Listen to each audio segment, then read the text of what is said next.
Hey everyone, this week on the show we had a little bit of trouble with Dan's microphone, so you might notice that his voice isn't quite the same quality you're used to, but this is a great show with a great interview and hopefully some useful information, and we hope you enjoy it. This episode of Hello PhD is sponsored by Promega and listeners like you. Thanks for your support. I think don't end up like Dan is great life advice.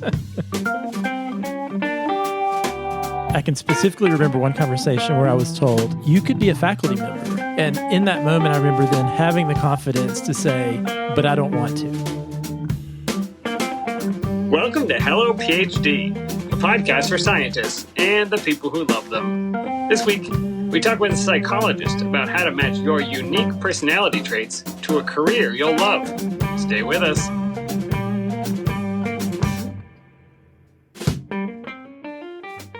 And we're back. This is Hello PhD, episode 144. I'm Joshua Hall. I'm Daniel Arneman. And we'll discuss the human side of science and life in the lab. Happy fall, Dan. Oh, I said happy Halloween, Dan.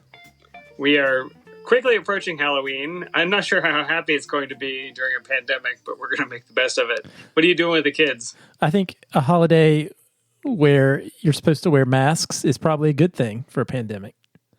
You're going to have to wear masks on top of masks, though, because I think even if you put on your plastic mask, that is not a sufficient barrier to the coronavirus. I think the hottest costumes will be vampire during a pandemic, nurse during a pandemic, police officer during a pandemic, podcaster during a pandemic. You just put a mask on whatever costume you were going to do, and you're done. My kids are going to be a creeper from Minecraft and Snorlax from Pokemon, and it is adorable. What do you have? My kids are going to be a zombie baseball player and a zombie bride, which is excellent. Perfect. Because they are clothing items and costumes we already had, just with a little bit of fake blood added. So, perfect. Yeah, it sounds like a good idea. Josh, you trick-or-treated for us and brought us back a treat. No tricks. Well, a little bit of a trick. I'm going to take that back. Slight trick. Yeah, I'll let you reserve judgment for that in just a minute. So you're right, Dan. I was lucky enough to go to the mountains of Virginia/North Carolina. I was right on the Virginia-North Carolina border near Pilot Mountain, North Carolina. And one afternoon, we were looking for something to do with the family, and I discovered there was a winery that was close by where we were staying called Round Peak Vineyards. And get this, Dan, you know my family, so you can see what a good fit this was for us. It was a vineyard winery, and it had wine tasting, a dog park, and disc golf. It's heaven in the mountains of Virginia. It was amazing. We played a round of disc golf right in between the vines. It was awesome. Have you played disc golf, Dan? I have, probably once 100 years ago.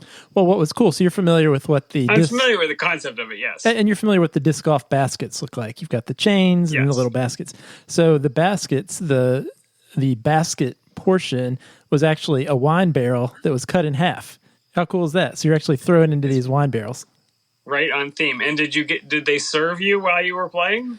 You could do that. We did wait and sit. They had some nice socially distanced outdoor Something tables. For the kids? A little wine for the kids. A little grape juice. In Italy, it'd be perfectly acceptable. That's true. Not in North Carolina, unfortunately. So this winery also had a brewing arm, and they had some beers on tap too. So they were affiliated with Skull Camp Brewing. And this is what caught my attention, Dan. I thought we have to have this on the show. One of the things they experiment with there is co-fermenting beer with grapes they grow at the vineyard. Yes. And this is how you pitched it to me. It's like beer made with wine. It's like when you can't decide, do I want some beer? Do I want some wine? Now you don't have to choose. So no one has ever said that. Well, usually you want one or the other. Well, I want to see what you think of this one, Dan. So what I got for us, this is from Skull Camp Brewing. As I mentioned, this is Jack's Brood Belgian Blonde Ale with Sangiovese grapes. So I feel like we have to spell this because it's not Brewed. It is Brood.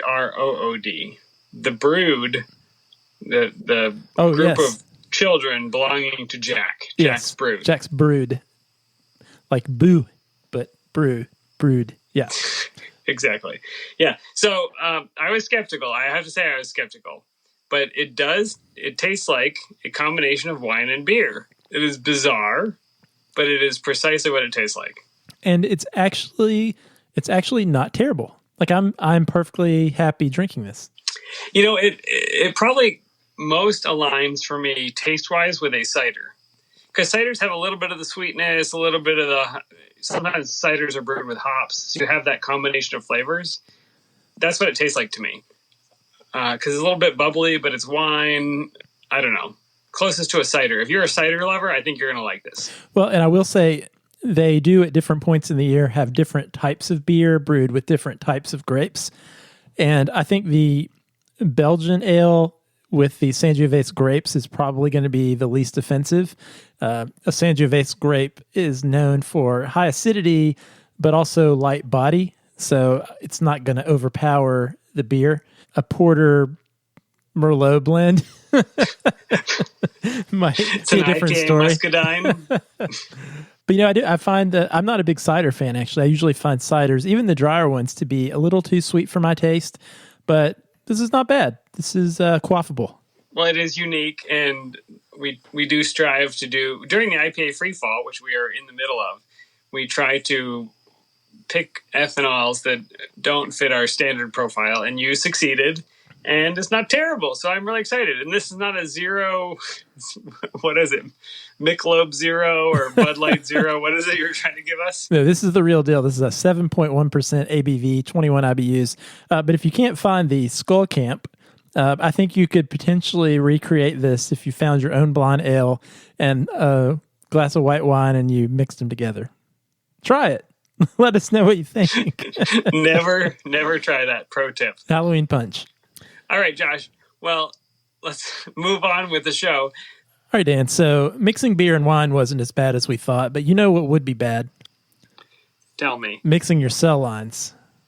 It has happened to me before. Not great. Not great. True fact, Josh. When I was an undergraduate, after several weeks or months of a project, we found out that the cell lines had been mixed. And it was not great. So why do you bring this up? Well, Dan, our friends at Promega let us know that there was a study published in PLOS ONE that found over 32,000 research articles based on misidentified cell lines. And the authors estimate there are almost 500,000 more just like them. Wow. Was my name on those papers? one of those may be your paper, Dan. Was this their way of calling me out? This was a very... It's a very subtle way. Very subtle. But, cell line authentication is getting more and more attention. The NIH, for example, now requires proof of authentication, and many journals are now requiring it for submissions, including all nature journals. And Promega scientists have been working hard to address this problem, including serving on the American National Standards Institute committee that drafted the official authentication guidelines. They prepared some in-depth resources to help you authenticate your cell lines or find services that will do it for you. Don't end up like Dan, wasting several months of your precious time. But if you want to learn more, you can go to www.promega.com/hellophd. I think don't end up like Dan is great life advice. That's why we have the show, Dan. That is why. And with that, Josh, speaking of don't end up like Dan, I'm so excited about today's topic because this is the episode of Don't End Up Like Dan. Dan, we talk on the show all the time about the importance of grad students and postdocs too, of making sure they spend some time during their training to self-reflect on who they are, what motivates them, what inspires them, what their values are, and using that info to guide them towards a fulfilling career after grad school. I know, Dan, that's something that you have been extremely passionate about since your time in grad school. You're so right, Josh. I have spoken about it on this show in a variety of episodes, but I felt so lost in the process of graduate school, working so hard to get there, and then finding myself really lost. I got there, and then I felt like this is not for me, and I didn't understand how I came to that point, and I didn't understand how to get out of it. I didn't understand what it was I wanted to move toward. And that moment was so scary for me and so challenging. But in that moment, I found I did a lot of reading, and one of the books that really helped me out was written by an author named Marlys Hanson. And I worked with her a little bit. I actually contacted her, and she helped me to identify some of the skills that I really wanted to use and some of the ways that I was personally motivated to work. And that helped me identify some changes I could make to my career that would get me out of that rut and into something that I loved. And Josh, 15 years later, I'm doing things I love, and I have for the last 15 years because of my ability to say, here are the 10 things that are important to me in the way I work. So what I'm so excited about is I called her up this week, and we got to talk about what it takes to make a career that you'll love and how to identify those factors that you're kind of born with and that you can develop over the course of your life to make that perfect fit with your career and your life. And I'm just so excited for you to hear it, Josh. So please take a listen.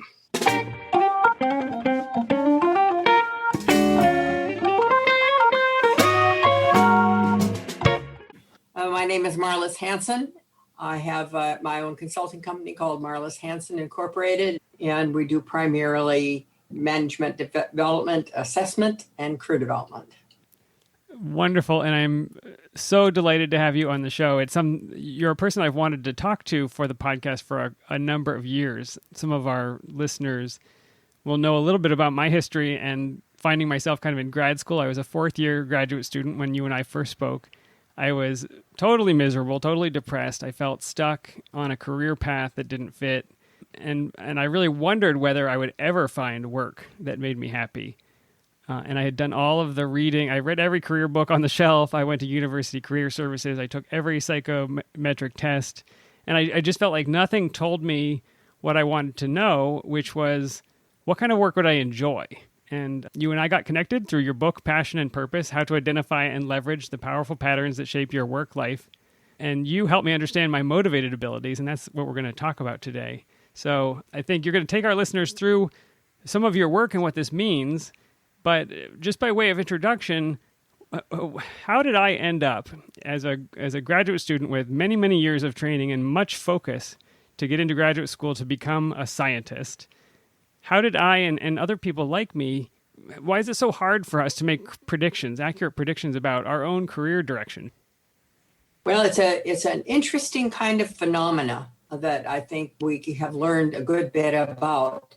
Most of my work throughout the years has been with people with graduate level education, engineers and scientists and financial analysts and so forth. And there seems to be a phenomena that makes it more difficult for people who are sort of academically gifted to make more accurate decisions about their career direction. And I think what the bottom line sort of is that being capable of learning something doesn't necessarily translate into being able to perform it or into sustaining that performance over a period of years. And most of all, as you alluded to earlier, even enjoying performing the role. So it's really easy for people who have the academic, kind of talents to get into areas that they really, it is not clear what is going to work for them. Let me give you a couple of examples. I think of Shane, who's an honors engineering student that I worked with recently, and he had just been terminated after only 6 months as an engineering field representative. And, he was astounded that he just couldn't keep his performance up. But when I talked to him, I found that he was really motivated by measurable results and recognition and praise, if you will, and visibility. And here, this field engineering position, he was sort of out there by himself, and there really wasn't any of those things that I just mentioned. And he just could not make himself get up in the morning. And eventually it cost him his job. And he really, he felt so bad about it himself, blamed himself for not being able to make it work, as he had so many things in his life. And I also think of Sarah, who was a PhD physicist, really, really bright lady. After a year working in a research lab, she was just really discouraged and depressed. And she discovered that working with the more abstract concepts and theories, having a blank sheet as for her job. It was totally different from her, experience in school, where she had a textbook with the directions and she had the procedures in the lab. So here again, it was really a misfit of her talent and the requirements for the job. And that just really leaves people perplexed about what is going wrong and what to do about it. And you're not describing, these are not lazy people, these are not unintelligent people, these are not poorly trained people. These are people who had a lot of inherent talent, but what you're saying is it just is not fitting with what it is they're trying to do, and that's starting to impact them personally. You described, Right. Feelings of depression, of not being able to wake up, and that was exactly my experience. I didn't feel that way before this period of my life. I haven't felt that way after, but during that period, I just felt so hopeless, and it sounds like you're hearing that from other people. It's the classic job misfit kind of symptoms, if you will. And I would be a very rich lady if I had $100 for every person that has told me that over the years. Because and as we started out, earlier to say, it seems to hit people who have this capability to learn more profoundly, because one, they're really used to being able to do whatever they want to do and be successful in it. And secondly, learning it doesn't necessarily mean being able to perform it, right? Yeah, that makes sense. An important concept. And of course, they may have career frustration or questions, just like other people, and make decisions because they think the job is for them because it's high paying or it's prestigious or it's something that Uncle Harry did or Aunt Sally was good at, or they choose the career for the wrong reason. But it sometimes really boils down to this, just believing that they can do anything that they want to do, and what they choose just doesn't fit the performance that they're able to provide. Yeah, that makes so much sense. There are many factors that influence our choices. Yes.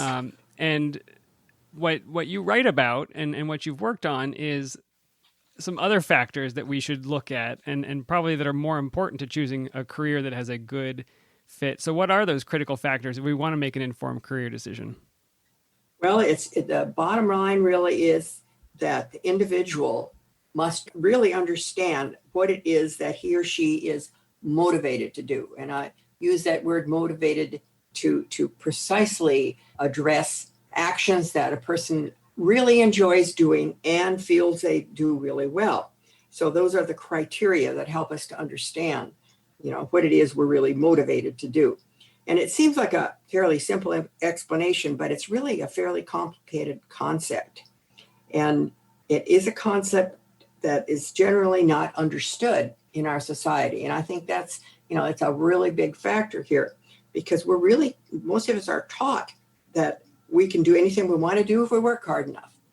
And, our parents think they're kind of doing us a favor to inject that kind of thinking. And of course, the perseverance of it all is certainly valuable, but it still is actually misleading.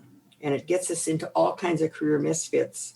And as we've said earlier, especially for people who seem to be, academically motivated to learn, because they can learn most anything, but again, performing it is the issue. So it's going back to understanding what it is really motivated for you.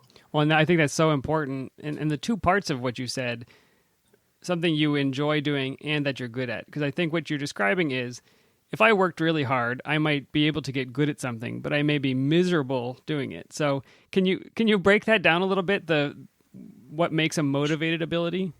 Sure. And maybe we can get into actually the description of this a little bit more precise.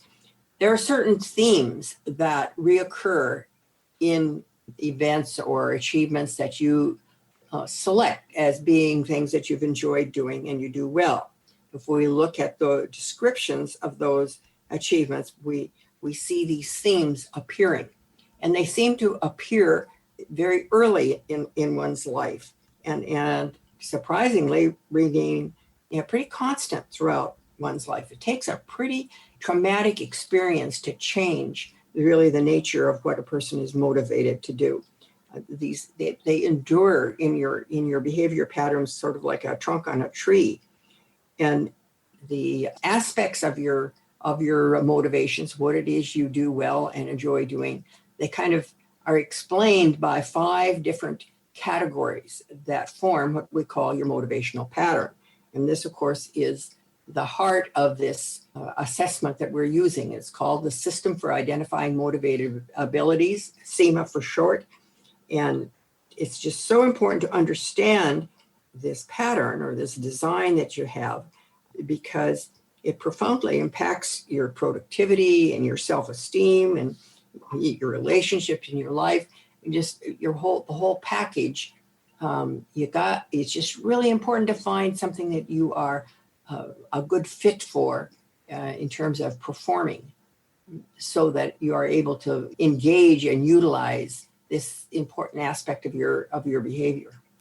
Yeah, it is a little bit like a blueprint almost for the things that you may enjoy. I have mine from 15 years ago when we worked together on this. And as I looked over it just recently, as I was preparing for this, I saw things in there, there were descriptions of certain motivated abilities of mine. And there are things in there that it says I may be motivated, let's say, to work with physical objects, to build things with lumber, to work with paint. And at the time, that was, I couldn't say that was true for me because I had never experienced those things. I lived in an apartment all my life. Now that I own a house, I love doing those projects. I'm constant, every weekend I'm building something new. So what was so interesting to me is having this pattern identified. You saw things in there that I didn't even see being myself. And I think that's what's so powerful here. So can you talk to us about what a motivational pattern looks like? I've hinted at a few of the items, but can you take us through it? There's really 5 categories that form the pattern, that form the SEMA pattern. And these 5 categories, they work together in the system, and we'll try to, emphasize this as we go along. But to just kind of think of these 5 as being critical to what you should know about yourself, and in that what you should, try to find evidence of, so that it's just really based on solid information. So the first one is a subject matter. What is it that you really like to work with? Is it people or science or policies or details, or maybe it's some combination of these things. But there should be, 4 or 5 of these that recur in your achievements that you select, that tell us what it is you like to work with. And then number 2 is your motivated abilities. And these are how you do what you really want to do. What abilities do you engage to accomplish these tasks? Maybe it's research or teaching or advising, or just many different options that we have here. The abilities that you use to perform what it is you are interested in doing. Certain motivated circumstances are the third component, and that addresses things like what gets you started, what sustains your motivation, how much structure do you need? Really important one. Can you work from a blank page? What results are you seeking? Are you, looking for a measurable result or a finished product, or maybe it's just a response from someone or recognition?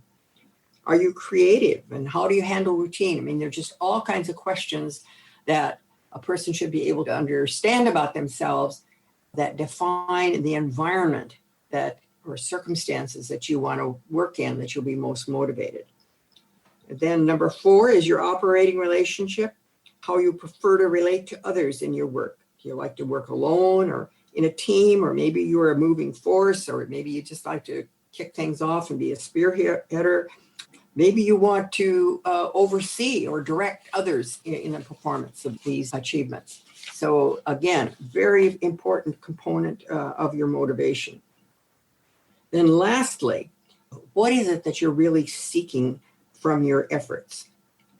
Each of us has, some particular sort of purpose that we're seeking with our efforts. Maybe it's to be the best, or maybe we want to meet a challenge or reach a goal. Maybe it's to have an impact or show our proficiency, meet the needs of other people, or maybe there's some combination. But if you are able to accomplish this result with your work, you're going to be a much more satisfied and productive individual than if you're frustrated in this effort. So again, 5 categories form a system for your motivated abilities. And so why is that so important for me and for everybody listening to know and understand these? Are there places that they will be able to use that information? Absolutely. And you want to know what it is about yourself, because this is so pervasive. This phenomena is so pervasive, and it really controls your work-related behavior.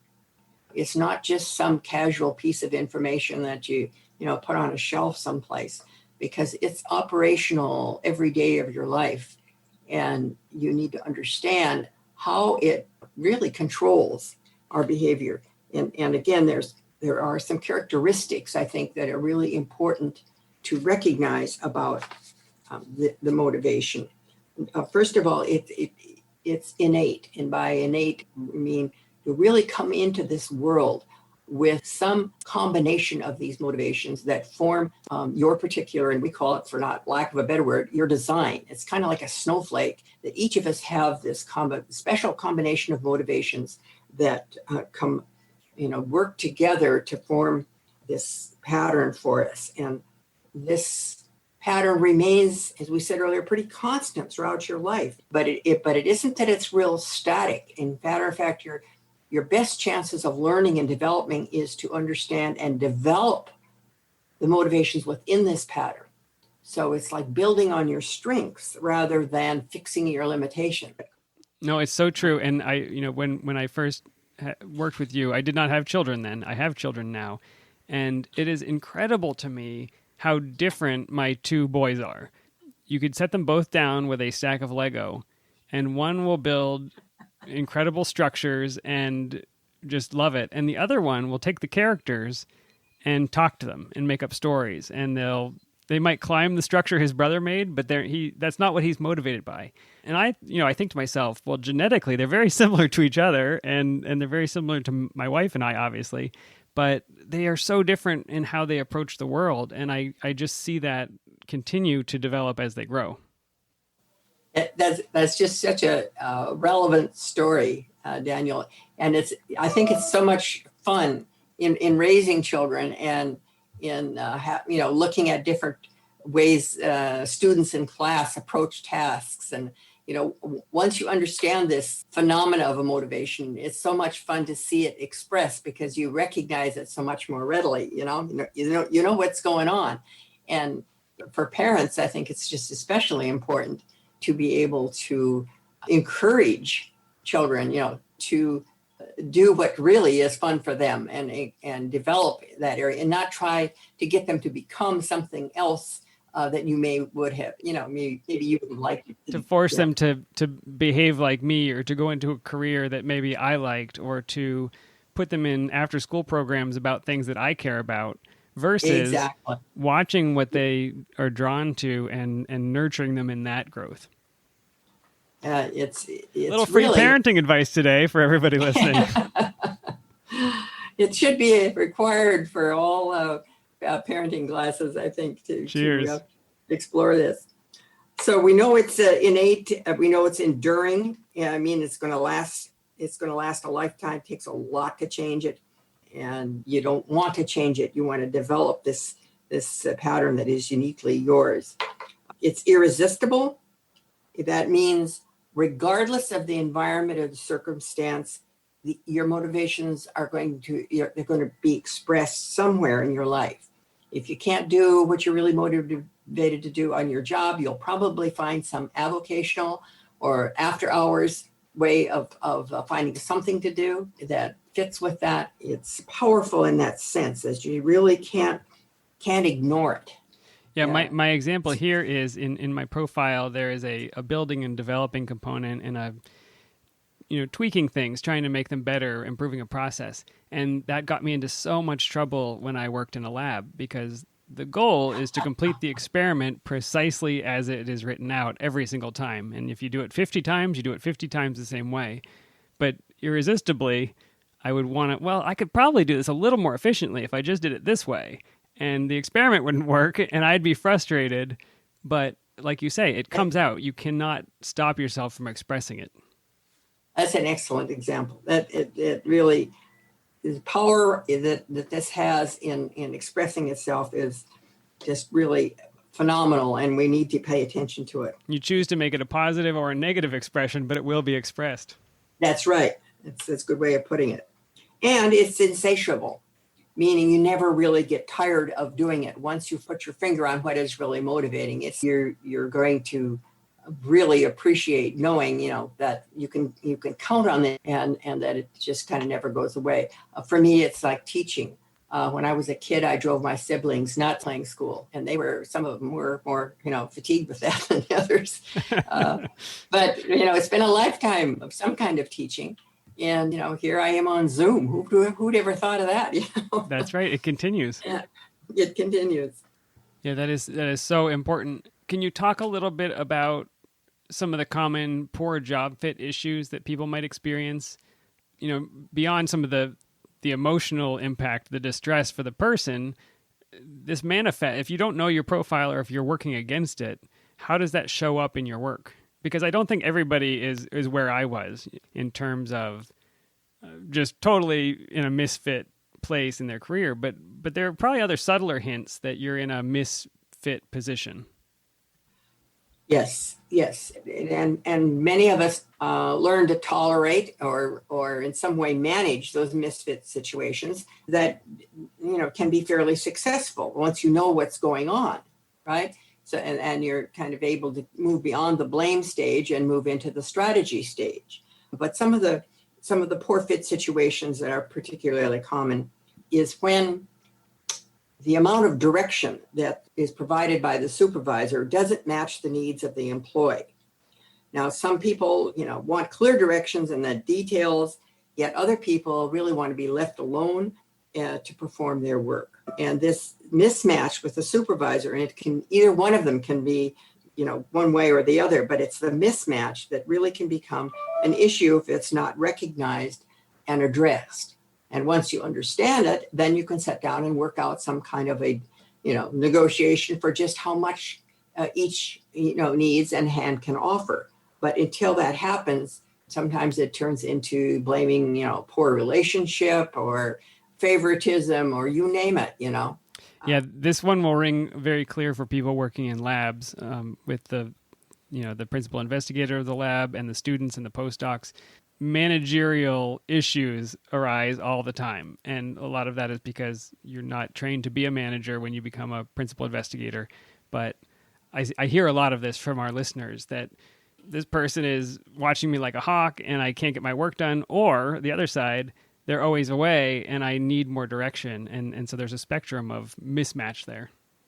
Absolutely. And one other really common job fit that relates closely to what you've just said, Daniel, is that the subject matter preference of the individual doesn't match their job. And sometimes that happens when, let's take a lab situation, say that biology has been the primary interest of an individual, and he or she comes into a lab, performs really well, and soon gets promoted to team leader, and then maybe to supervisor, right? So now they've got maybe, 20, 25 people that they're responsible for.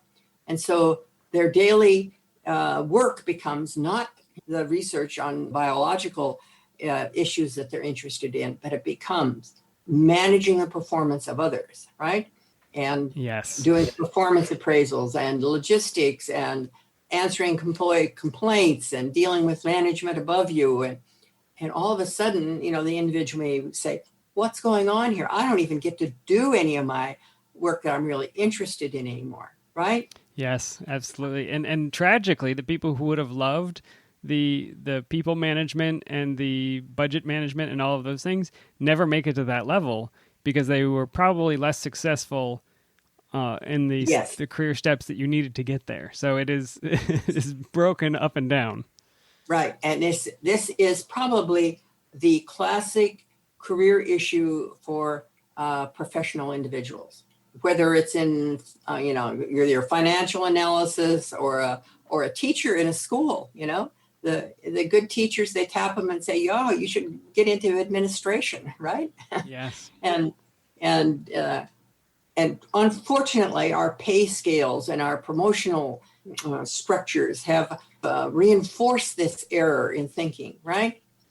There are solutions to the problem, and some of the more nimble organizations have figured out, how to recognize the talents and how to promote people for, the contributions that they're really motivated to make.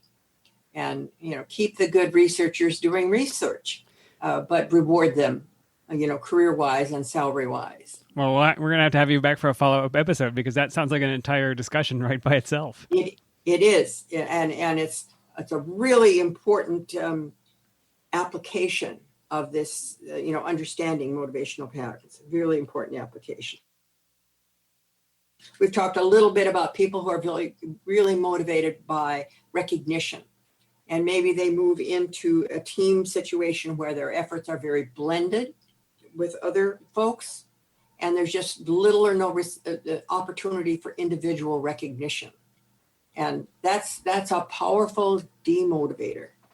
And it's often one that's hard for the individual to go, knock on the supervisor's door and lay it out on the table, right? And say, I just don't feel like I'm getting enough recognition. Yeah, I want to be recognized more. It's not something you would say to a supervisor. Right. So you have to figure it out in terms, of how to present this in a way that makes sense, in terms of that he or she will understand that it really is an important part of your performance to have that. Hopefully everybody who's listening is very excited to learn about their motivational pattern and sees the value in it. But the process of understanding your motivated abilities is a little bit different. So I'm sure everybody has taken a Myers-Briggs test, or maybe a strong interest inventory, or one of those other psychometric tests that you get at career services.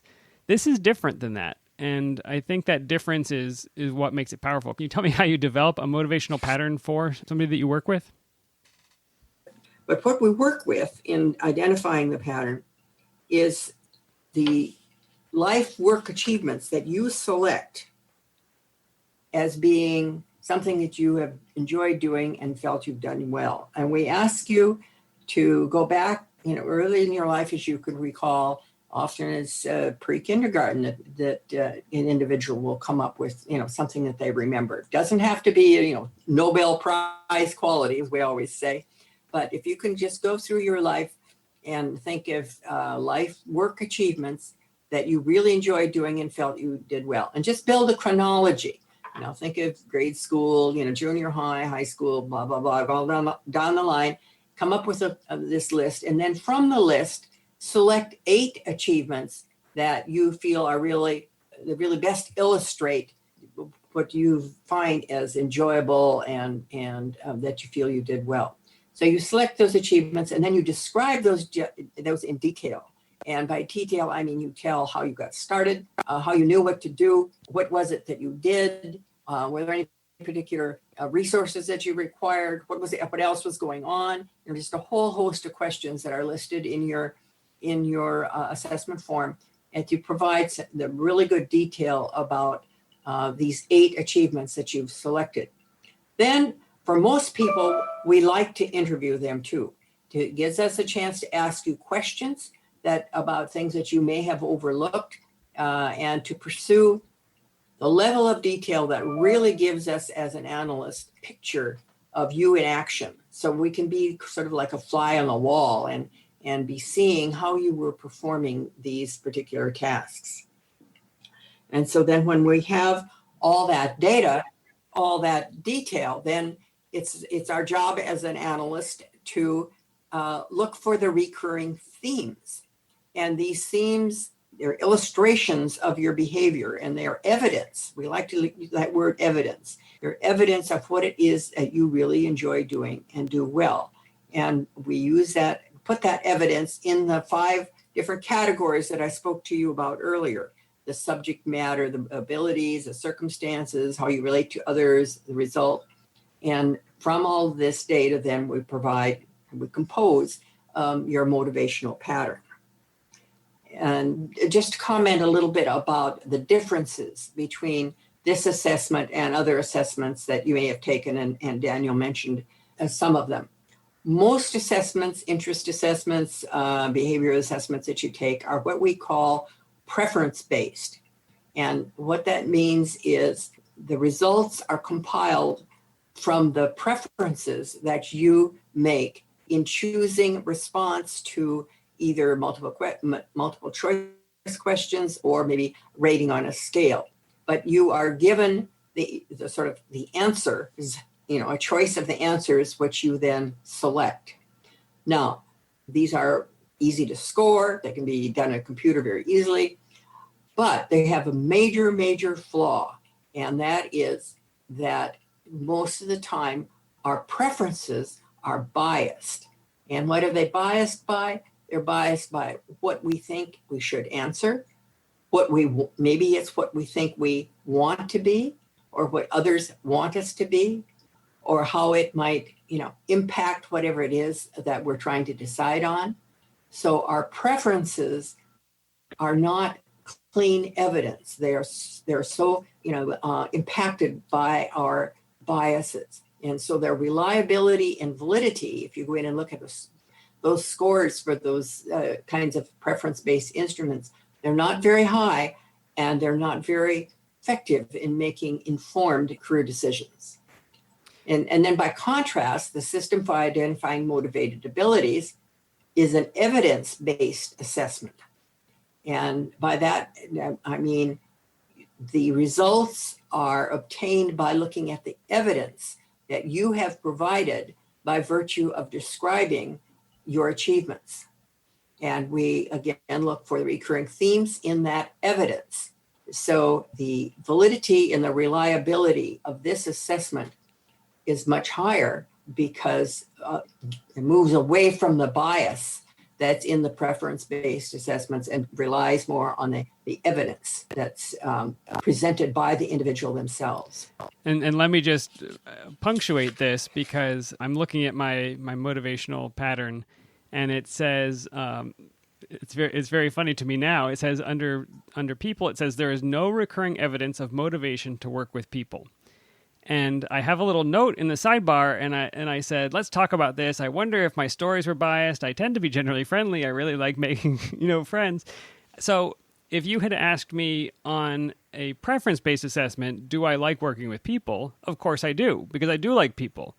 But what you drew out of the stories that I wrote were what I focused on in those stories. So if people write stories about working on a Habitat for Humanity house, and one talks about learning the buildings, how to build, and one person talks about the camaraderie of the team, they went and did the same thing. They both enjoyed it, but they enjoyed it for different reasons. And they tell you those reasons by how they described their achievements. And I think that's what's so powerful here. You're just taking my words. You're taking my lens on the world, what I saw through my eyes, and you're underlining it for me and saying, look, yes, you're working around people, but that's not what you wrote about. That's not what's motivating you to succeed.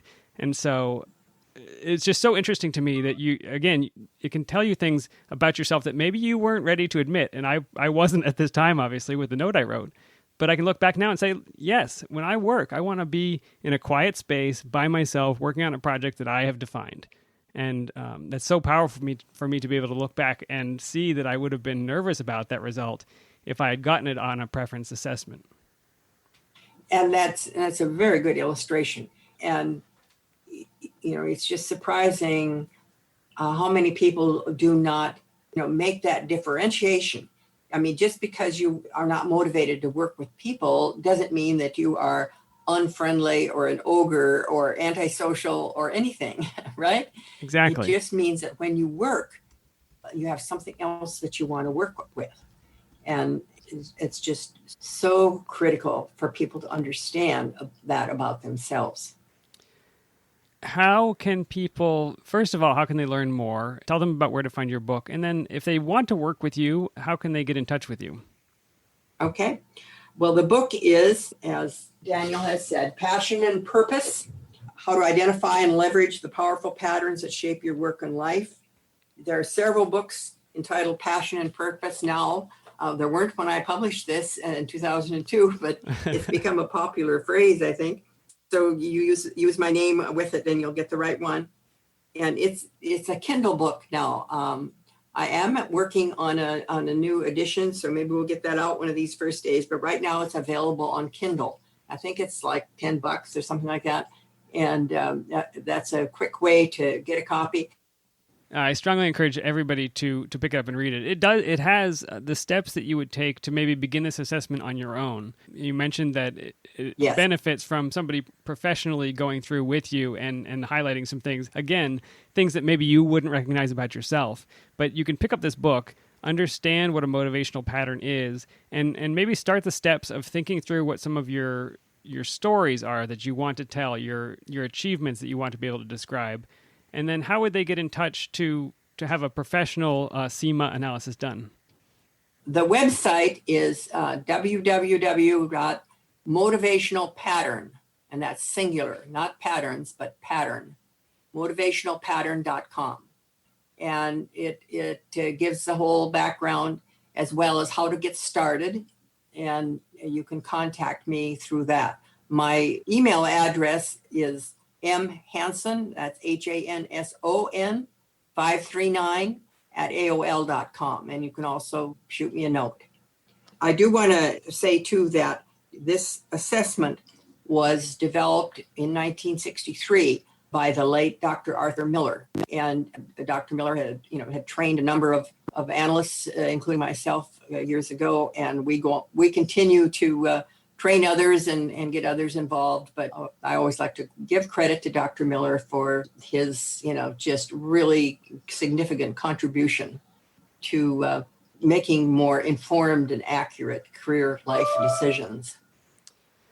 Well, I have to say, it's not every day you get to interview the author of a book that changed your life, but today I did, and I want to thank you so much for being on the show and for sharing your work and helping to encourage us to be the best us we can be.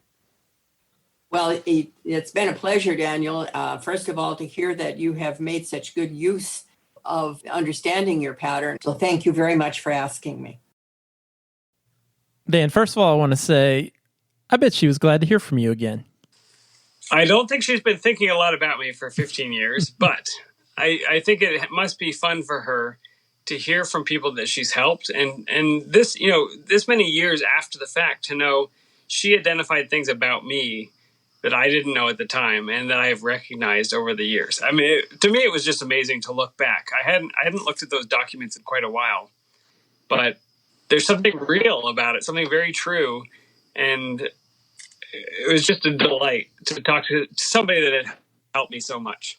Well, and how great is it to go on that journey of self-discovery and use that information you learn about yourself to actually factor into your decision-making for something as big a part of your life as your career.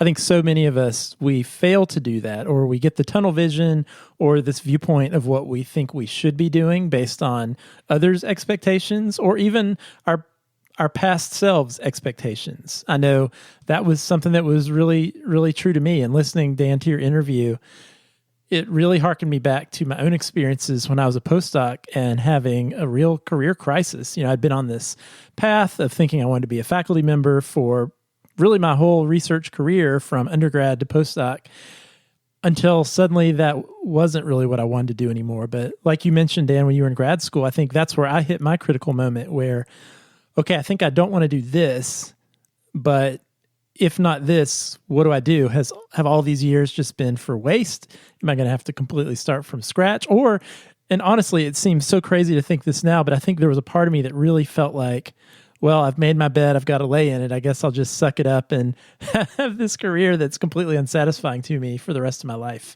And it wasn't until, I did some of these things that Marlys was talking about that really had a big impact. And I know you did a lot of that work earlier on when you were in grad school. No, you're so right. And I think it is a little bit freeing to be able to look back at your path and say, I wasn't crazy. to come to graduate school. There are factors in my history, in my motivated pattern, that say I'm probably very drawn to science, or I'm very drawn to the notion of continuing to learn, or to put a lot of my interest and my attention into science or research or biology. Or I think it's helpful to be able to say, this is how I got here. And then to be able to say, but to move forward in these motivated abilities, what I want is the science as a topic, or what I want is experimentation as a motivated ability. But what I don't want is to work in a team of 15 people, or what I don't want is to have to write, or what I don't want is to have to apply for grants. So it really is, I matched to research science in some ways, but not in other ways. And there were some other things I could be doing that were a better match. And so it's really this misfit. Some things overlap, some things don't. And by being able to identify those things, I can find a much better match for my personality. And that's what's so great. I wasn't wrong. I just needed to tweak things a little bit to find something perfect for me.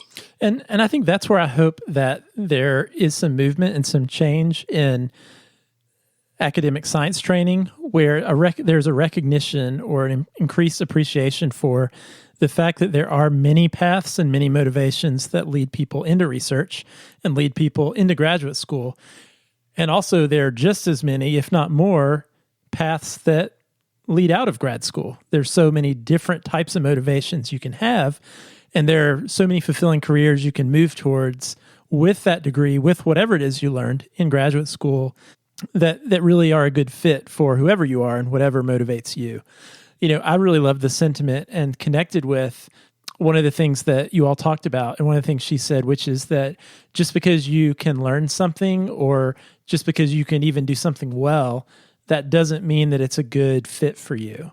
And, I can almost remember being a high school student who did well in math class and did well in science class. And I almost remember, I don't even know exactly where it came from, but almost like there was this societal or familial expectation of, well, if you can do well in these classes, this is a better path to go on, or this is the path you should go on. And I think that really followed me a little bit through college, where for a while I thought, oh, well, I guess I should go to med school because that seems to be what the other people in my biology major are doing, even though I don't think that's what I want to do. And then discovering research almost was like discovering this community where I fit, as much as it was, I love pipetting things and I love designing experiments. But, I can remember in my postdoc where I did the self-reflection and finally identified things about myself that were a good match for who I was and what my motivations are. And once I did that work, being aware of a career opening, a career opportunity that was a good fit for me, this moment of excitement and burden lifted off of me for the first time in years was suddenly met with this crushing blow of academic advisors and mentors I had who, when I told them about it, they immediately said, oh, well, that would be a big mistake to go that way. And I can still feel how crushing that was to think, oh, I figured this important thing out about myself, and I think this is a great direction for me to go. And to literally be told you're making a big mistake was really disheartening. That is probably the most important thing that you can learn in your life. And I agree with you 100%. Once you have confidence, once you can develop the confidence in who you are and what it is you want, then you can move forward in a way that you can't do if you are constantly searching for who you are. So if external forces, if your advisor, if society, if the newspaper tells you that this other thing is important, then you will be swayed. And I can almost promise you will end up miserable in your career. If you can identify who you are and what it is you want to work on, and people say, well, actually, don't you want to make a little more money in this field? Or wouldn't it be better if you had more prestige over here? And you say, I don't want to manage people. That's not who I am. I would be miserable doing that. And having the confidence to say that, you can work toward a career that works for you and makes you happy. But I totally agree with you, Josh. It will be constant. The pressure from the outside to do something that is not who you are will keep happening. And I felt it in my career.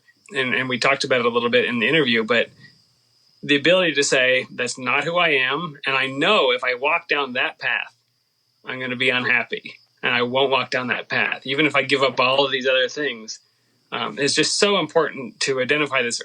The earlier you do it, the better. But again, it's never too late. And it's so freeing to look back over your career and say, oh, when I was on that team and I was doing these tasks, I was so unhappy. But this is why, because this is not one of my motivated abilities. And when I was doing this other thing that didn't seem as important, but maybe really made me happy, that's why. And it's just so beautiful to be able to look back over your career, even if you're a little bit more advanced, and to know those things about yourself. You're absolutely right about that confidence. It's sort of like once you go down that road, once you have that self-realization about your motivations, there's no closing your eyes again. I mean, you now know this about yourself, and you're absolutely right. It does give you a confidence and a purpose towards about your career. And I can remember in those conversations where I was told I was making a mistake. I can specifically remember one conversation where I was told, you could be a faculty member. And in that moment, I remember then having the confidence to say, but I don't want to. And not feeling like you are missing out or you're a bad person or you had failed in life. It's saying, even if I achieved that, even if I did what you wanted, I don't want it. That's right. And you know what, Dan? You mentioned that pressure. I don't know if it's the pressure to conform or the pressure to follow along a certain path is constant. I think that's true up to the point that you have that self-realization and you verbalize those things to yourself and others that you want to do. Because one thing I have found is, and I think you probably have this experience too, Dan, those same people who were trying to talk me out of walking down a different career path in that moment, I still know them. I still keep in touch with them, and they're very proud of what I've done now. And they're very supportive of what I'm doing now because I think I've been so much more successful than I would have been going down the path they wanted for me, because it's living into more who I am and what's a natural fit for me. So I think people will come along beside you when people see you doing the thing that you are best meant to do. People recognize that and ultimately are supportive of that. It's the difference between being unmotivated in a job and motivated in a job. And people will always applaud you and recognize your motivation in something you're passionate about. And they will probably always notice when you are unmotivated and uninterested and doing the minimum to get by in a job that is not part of your motivational profile. So what I want to leave everybody with, you do not need to begin this process by hiring a counseling psychologist to do your motivational profile. That's not what I did. I was in graduate school. Money was tight. What I did was I got the book. I wrote out my 8 stories that we talked about, and I went through and underlined all of the nouns in the sentences that I used to start to identify what are the motivated subject matters that I was interested in. I started to underline all the verbs or circle them. And now here are all the motivated abilities I was doing. And I looked for evidence. Did I work with people in stories number 2 and 8, but not the rest of them? And did I work with animals, or did I focus on music, or whatever it was? And you can really start to highlight the evidence from the stories that you've written yourself. Now, you may come to a point where you know 90% of your motivated abilities, and that's perfect. If you want to get to the ones that you may not recognize in yourself because you are afraid to, which I was, certainly, I was not ready to admit I wasn't motivated to work with people because that had a stigma in my mind. Then you can turn it over to a friend to look at your stories for you, or you can work with somebody who is a professional at this. My point is, go do it. It doesn't need to be a big burden. It doesn't need to be a big cost, but take the time to look back over your history and start to identify some of these traits about yourself, because it will only help you in the future. Hear, hear, Dan. Like you said, Dan, we're going to have a link to the book, Passion and Purpose, How to Identify and Leverage the Powerful Patterns That Shape Your Work/Life, in our show notes. Check it out and let us know if you have done some of this self-reflection, if doing this work to learn more about yourself has an impact on the way you think about your career. I love it, Josh. And if you have a question or a topic, we would love to hear it. You can email us, podcast@hellophd.com. You can send us a tweet @hellophd. If you like the show, you can leave us a review on Apple Podcasts. We enjoy the feedback, and it helps new listeners find the show. If you want to support us, you become a patron. Simply go to our website, hellophd.com, and click the Become a Patron button, or visit patreon.com/hellophd.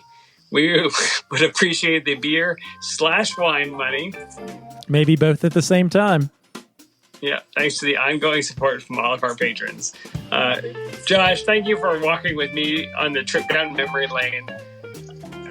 I don't know how often this happens, that you get to look back over your life and enjoy a turning point. But for me, it was great, and I really appreciate you indulging me. Felt like old times listening to that interview, Dan. It's like quarter life crisis support group. I felt like I was there at the table at whatever the bar was we used to hang out in back in grad school. Drinking beer and wine, but in separate cups. And you were telling me about this book you were reading. That is true. I am positive that I told you about this book 15 years ago. All right, Dan. Well, great discussion, and looking forward to talking with you again soon. We'll see you next time, Josh.